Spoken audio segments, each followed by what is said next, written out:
Trading करताना strategy वापरली जाते, तर ही स्ट्रॅटेजी म्हणजे नक्की का?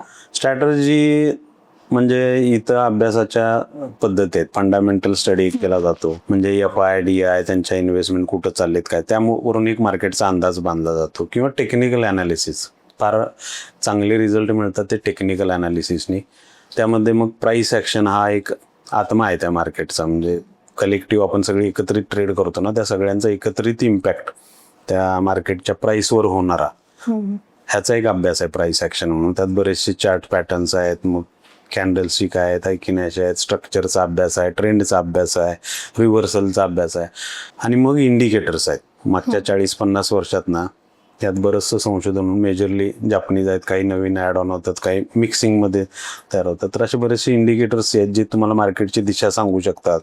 काही तुम्हाला हिस्ट्री कलेक्टिव्हली देतात ॲव्हरेजनी, काही तुम्हाला मोमेंटम, म्हणजे जो चेंज इन स्पीड होतं ना वरती जाताना मार्केट किंवा खाली येताना, तर ह्याही कॅल्क्युलेशनसाठी काही इंडिकेटर्स बनलेत. तर त्याचा अभ्यासही आपल्याला करून चांगले रिझल्ट